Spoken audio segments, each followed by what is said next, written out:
تصمیم گرفتن برای ترک شغل و تغییر محیط کار رو میتونیم یکی از مهمترین بخشای مسیر شغلی افراد بدونیم. بروز مشکلات و چالش‌ها توی محیط کار هیچ وقت قابل اجتناب نیست و توانایی کار کردن تحت چنین شرایطی یکی از مهارت‌های لازم برای موفقیت توی شغله.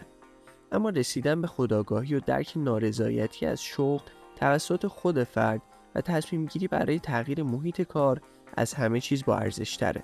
توی این ویدیو به مهمترین نشونه های تغییر شغل میپردازیم. 1. مهارتاتون بلا استفاده موندن.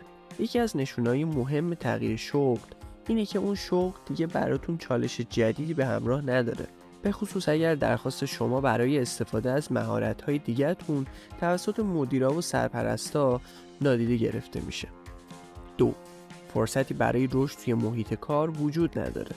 یکی دیگه از نشونه‌های تغییر شغل اینه که نمیتونید فرصت رشدی رو برای خودتون توی اون سازمان ببینید. وقتی درباره فرصت رشد حرف میزنیم، منظورمون صرفاً ارتقای شغلی نیست. رشد در مسیر شغلی میتونه از راه‌های مختلفی اتفاق بیفته. 3.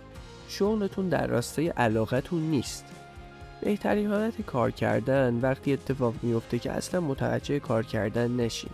این اتفاق تنها زمانی میفته که شما نسبت به شغلتون اشتیاق داشته باشید. اشتیاق نسبت به کاری که انجام میدید میتونه باعث ایجاد حس رضایت فوق‌العاده توی شما بشه.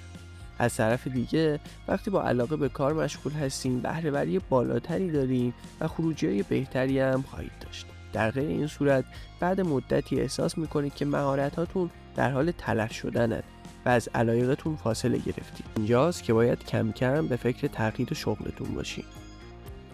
محیط کارتون سمیه.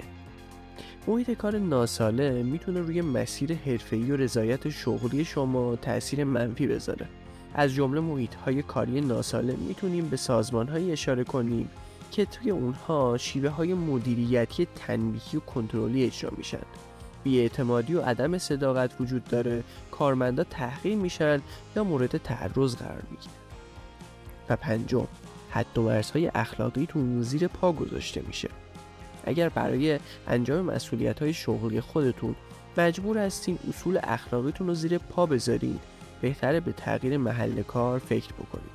حتی اگر به نظر میرسه برای از دست ندادن شغلتون ناچار هستین چارچوب‌های اخلاقی خودتون رو نادیده بگیرین، بهتره به این فکر کنین که چنین شرایطی میتونن در پیدا کردن شغل‌های بعدی و مسیر حرفه‌ای شما تأثیر منفی بذارن.